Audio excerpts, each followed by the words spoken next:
Mesdames et messieurs, bonsoir. Soyez les bienvenus dans cette nouvelle édition du journal en français.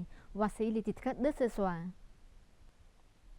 Sa Majesté le roi Norodom Sihamoni, roi du royaume du Cambodge, est parti pour la France pour assister au 19e sommet de la francophonie organisé sous le thème Créer, innover et entreprendre en français qui se déroule le 4 et 5 octobre 2024 à l'invitation de son Excellence Emmanuel Macron, président de la République française.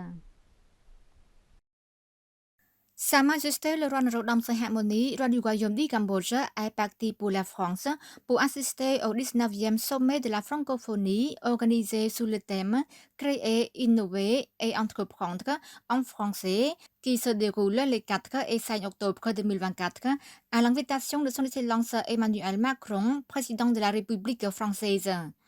Dans l'après-midi du 3 octobre 2024, Sa Majesté le roi Norodom Sihamoni est arrivé au palais de l'Élysée avec une réception officielle.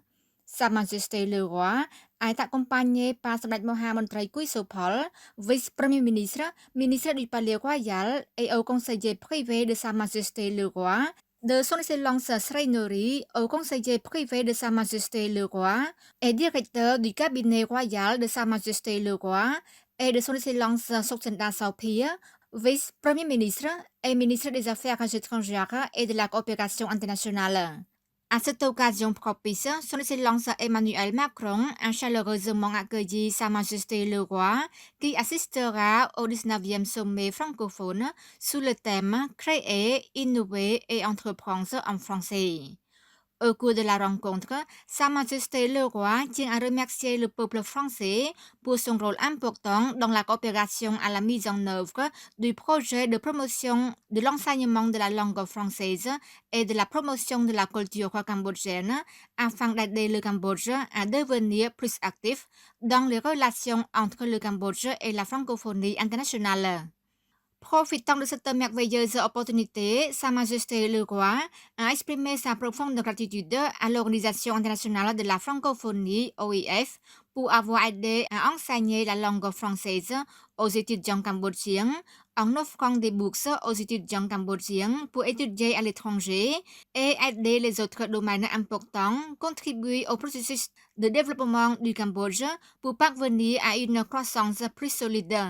Son Excellence Emmanuel Macron a pour sa part exprimé sa grande satisfaction pour le développement glorieux des relations amicales et de l'excellente coopération bilatérale dans tous les domaines entre le Cambodge et la France à l'heure actuelle, grâce à la plus haute considération de Sa Majesté le roi du royaume du Cambodge ainsi que les dirigeants des deux pays. Son Excellence Emmanuel Macron a salué les progrès du Cambodge dans la mise en œuvre du projet de la francophonie, en particulier sous la direction de Sa Majesté le roi Norodom Sihanouk,ព្រះបរមរតនកោដ្ឋ dont il a été le père fondateur avec les chefs d'État de 3 pays africains de la création de l'Organisation de la francophonie. Son Excellence le président français a parlé de l'engagement du gouvernement français à continuer d'aider dans divers domaines, notamment la glorieuse culture cambodgienne, que le Cambodge envisage d'introduire le ballet royal en République française en 2025. Dans la matinée du 4 octobre 2024, Sa Majesté le roi Norodom Sihamoni, roi du royaume du Cambodge, a assisté au 19e sommet de la francophonie sous le thème Créer, innover et entreprendre en français. La cérémonie d'ouverture du sommet a eu lieu à Villers-Cotterêts, lieu dédié à la langue française et à la culture des pays francophones. Sa Majesté le roi a été accueilli chaleureusement par son Excellence Emmanuel Macron, président de la République française, et l'Autumtio Louise Mouchi-Kivabo, secrétaire général de l'Organisation de la francophonie. Le sommet a réuni au total 84 États membres et gouvernements, dont 54 membres à part entière, 4 non-membres et 26 membres observateurs. L'objectif du 19e sommet de la francophonie, placé sous le thème Créer, innover et entreprendre en français, est de mettre en place un environnement favorable au développement d'une vie économique respectueuse des libertés de création et d'entrepreneuriat. Une autre est de revitaliser le multilatéralisme, y compris grâce aux institutions francophones.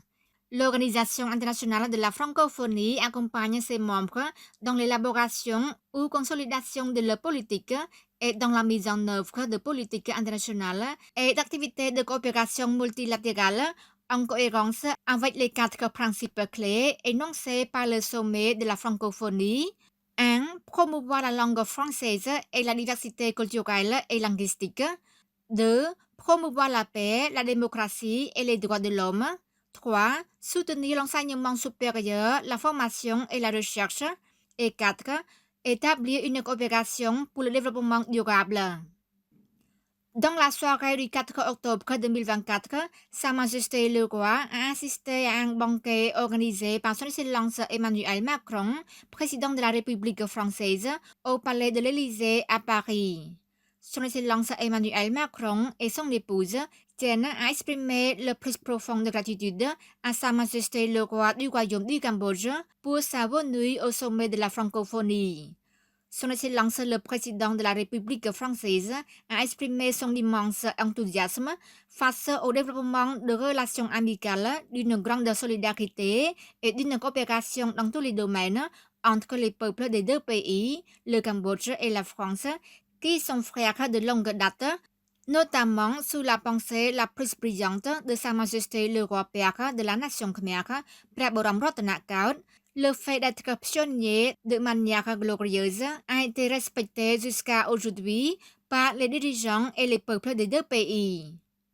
L'accueil officiel du Cambodge a été annoncé lors de la cérémonie de clôture du 19e sommet de la francophonie tenu à Paris dans la soirée du 5 octobre. Sa Majesté le Roi Norodom Sihamoni, roi du Royaume du Cambodge, a prononcé un discours royal à cette occasion.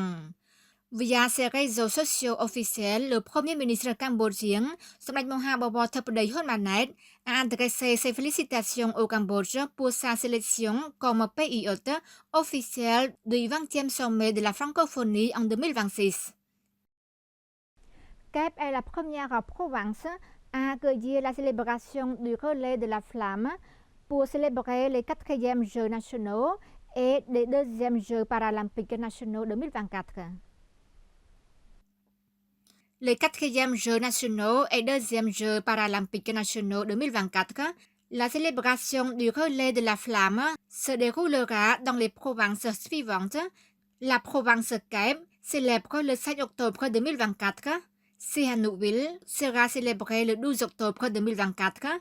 La province de Kampong Chhnang sera célébrée le 19 octobre 2024. La province de Svay Rieng sera célébrée le 26 octobre 2024. Et la province de Kandal sera célébrée le 30 octobre 2024. Pour le 30 octobre 2024, le départ commenceront du lieu d'inauguration des travaux de construction du canal Funon Techo, puis achèveront au Stade national olympique. S'exprimant lors de la célébration du relais de la flamme, Son Excellence Sampiset, gouverneur de la province de Kép, a déclaré que les 4e Jeux nationaux et 2e Jeux paralympiques nationaux 2024 se dérouleront sous la haute présidence de Somdech Moha Bobor Thepday Hun Manet, Premier ministre du Royaume du Cambodge, qui se tiendra le 30 octobre 2024 au Stade national olympique, et la cérémonie de clôture se déroulera sous la présidence de Son Excellence Bandit Saphicha Hongchunaron, vice-premier ministre, ministre de l'Éducation, de la Jeunesse et des Sports, qui se tiendra le 8 novembre 2024 au Stade national olympique. Selon Son Excellence Sampiset, la province de Kép a organisé 13 types de sports, comprenant 56 épreuves, avec un total de 106 entraîneurs, entraîneurs adjoints et athlètes, dont 4e Jeux nationaux, 9 sports, avec 42 épreuves, et pour les 2e Jeux paralympiques nationaux, 4 sports, 14 épreuves. Son Excellence Kép Bun Thưn, secrétaire d'État et au représentant de Son Excellence Hang Chunaron, vice-premier ministre et ministre de l'Éducation, de la Jeunesse et des Sports, a confirmé que 4e Jeux nationaux et 2e Jeux paralympiques nationaux 2024 se déroulera sous le thème des sports nationaux pour le canal Funan-Dejo et a identifié 36 types de sports et 328 épreuves avec la participation des délégués de tous les niveaux sportifs de 5339 athlètes de 25 capitales provinces et 3 ministères. Le ministère de l'Intérieur, le ministère de la Défense nationale et le ministère de l'Économie et des Finances. Il a ajouté que cet événement sportif national est un test pour mesurer la qualité des sports nationaux et former les athlètes à avoir des connaissances et une expérience de qualité sur le terrain selon les normes sportives et à être prêt à accueillir des événements sportifs pour les jeunes d'Asie en 2029. Le département provincial de l'aménagement du territoire, de l'urbanisme, de la construction et des affaires cadastrales de Kampong Chhnang organise une réunion annuelle pour résumer les résultats des travaux de 2024 et orienter les travaux de 2025.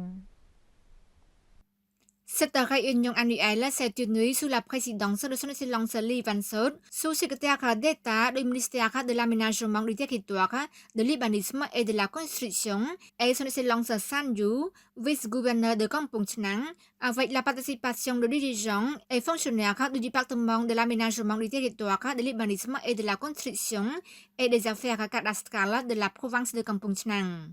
S'exprimant à cette occasion, M. Lee Sopia, chef du département de l'aménagement du territoire, de l'urbanisme et de la construction et des affaires cadastrales de la province de Kampong Chhnang, a déclaré que dans le passé, tous les fonctionnaires du département se sont consacrés et ont accompli leurs tâches et responsabilités sur le domaine de l'administration foncière en adhérant à son profession en tant que fournisseur de services publics à la population. Il a déclaré qu'afin de mettre en œuvre le plan du gouvernement royal et du ministère visant à achever l'enregistrement foncier auprès de la population d'ici 2025, le département a organisé une équipe d'enregistrement foncier systématique composée de 11 groupes, comprenant 350 fonctionnaires, dont 158 jeunes volontaires. En 2024, le groupe de travail a déclaré la zone de jugement de 305 villages, a déclaré publiquement 5 villages et a distribué 12 875 cartes foncières. Actuellement, ce fonctionnement est en cours de mise en œuvre. En outre, les autorités ont enregistré des terres domaniales dedans et dehors de la région du lac Tonlé Sap. En septembre, 3215 parcelles de terrain avaient été enregistrées pour la mise en œuvre de concessions foncières sociales pour les civils pauvres et pour les anciennes forces armées dans la province de Kampong Chhnang. Ce programme de concession sociale de terre dispose 4 projets répartis sur 7 sites pour une superficie totale de 5179,99 hectares et a été distribué à 1426 familles. S'adressant à la réunion, son Excellence Lee Van-Sot, sous-secrétaire d'État du ministère de l'Aménagement du territoire, de l'urbanisme et de la construction, a exprimé son appréciation pour le bon travail du département de l'Aménagement du territoire, de l'urbanisme, de la construction et des affaires cadastrales de la province de Kampong Chhnang avec haute qualité. Il a souligné que l'accélération de l'enregistrement foncier est une tâche importante en réponse à la première phase de la politique stratégique du Pentagone du gouvernement royal visant à assurer la sécurité pour les habitants en possession légale de terre, ce qui contribuera à améliorer mieux le niveau de vie de la population. Dans le ré de សម្ដេចមហាបវរធិបតីហ៊ុនម៉ាណែត et son épouse លោកជំទាវ Dr. ពេជ្រច័ន្ទមុនីហ៊ុនម៉ាណែត ont été offerts à 17 pagodes dans la province de Kampong Chhnang. Les dons de riz, dons généreux de Samdech Mahabawar Theppaday Hun Manet, Premier ministre du Royaume du Cambodge et son épouse, Lô Chum Tiêu Dr. Peck Chan Muni Hun Manet, ont été offerts à 17 pagodes de la province de Kampong Chhnang par l'intermédiaire de son Excellence Nyam Vali, secrétaire d'État du ministère du culte et de la religion, et de M. Yen Saven, vice-gouverneur de la province de Kampong Chhnang.